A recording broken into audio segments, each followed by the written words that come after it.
Breaking news coming in. External Affairs Minister S Jaishankar has said that key conspirators and planners of the 26/11 Mumbai terror attacks continue to remain protected and unpunished. Speaking at a special meeting on countering the use of new and emerging technologies for terrorist purposes, he said that the United Nations Security Council has regrettably been unable to act in some cases when it comes to proscribing some terrorists because of political consideration. That's what External Affairs Minister S Jaishankar has said. Shweta joining us for more on this. Shweta, strong remarks there from the External Affairs Minister. Well, absolutely, Rohit, taking a very strong stance here at United Nations Security Council special meeting, which is ongoing in Mumbai, and where Times Network is present. S Jaishankar being the MEA, he in fact took it very strongly, stating about that 26/11 being scathing attack, being ghastly attack, which was done in Mumbai, was not only affected the city but the entire globe. But still, the key conspirators and the planners of 26/11 attack are still unpunishable. This is a very strong statement coming out by S. Jaishankar, and he has also stated, pointing out specifically at United Nations Security Council, saying that at some cases, due to political consideration, the UNSC hasn't acted rightly. So yes, very strong words coming from S. Jaishankar at this point of time. The special meeting is going on. Remember, when it comes to this particular special meeting, it is about how to combat terror funding, how to make use of new technologies, and see what kind of measures can be taken to stop terror funding. So yes. All right, Shweta, thanks very much for joining us. Nikunj Garg also joining us, Mirror Now editor. Nikunj, put this story in perspective for us. These are strong remarks coming from Jaishankar because really there is a little or no action taken against the 26/11 plotters. Well, absolutely. It's you see, one has to be realistic in international diplomacy, and the results of the diplomatic endeavor, as many would say, sometimes can only yield limited fruit.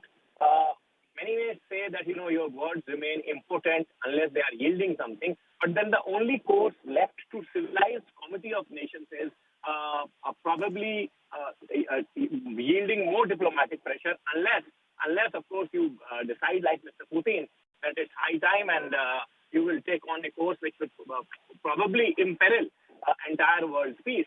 Now, in case of Pakistan also, you absolutely summed it up aptly that there has been absolutely no action. Pakistan has cosmetically put some of the plotters like Hafiz Saeed and Zakiur Rahman Lakwi in jail.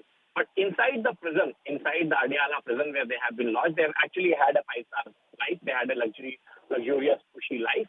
And hardly anything has been done to bring them to justice. Under international pressure, these cosmetic steps were taken by Pakistan. Under international pressure, Pakistan did some cosmetic operations to counter terror financing as well. However, the fact remains that on ground, very little has changed. Pakistan establishment has continued to back the perpetrators, not only of Mumbai 26/11, but of numerous terror attacks directed not only against India and Indian citizens abroad, but in multiple jurisdictions. It's a matter of great shame. If Pakistan believes that it is an equal member of the civilized committee of international nations, then for sure it is incumbent on Pakistan to act on it. But many neutral observers would say that this would be height of naivete, and this would be foolhardy to some extent to expect a state sponsor of terrorism, harborer of terrorists, harborer of terror plotters like Pakistan, for them to act. It would be a peak of naivety.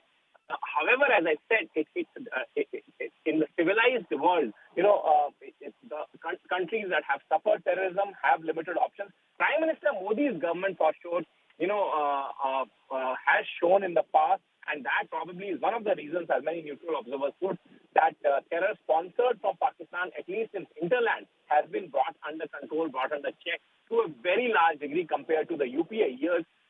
So Prime Minister Modi's government has certainly shown an amount of determination and striking at the root of the terror even after crossing the line of control or the international border. to punish Pakistan and the sponsors of terrorism. So in that sense, that strategic change has come. However, that strategic change also, unfortunately, has not been able to push Pakistan into that corner where it would be forced to act against the perpetrators of Mumbai 26/11. And that is something, so remember, the foreign minister himself was part of the dispensation even during when Mumbai 26/11 happened. It is not as if he was outside the dispensation.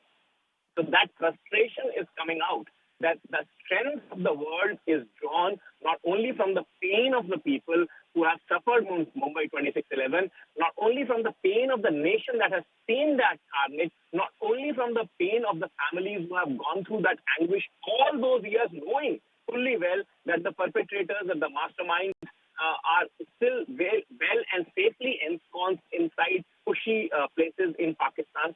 That pain also comes from the fact that diplomacy has been able to yield, global diplomacy actually has been able to yield so little on this particular front. All right, Nikunj Garg, thanks very much for joining us, putting that story in perspective for us.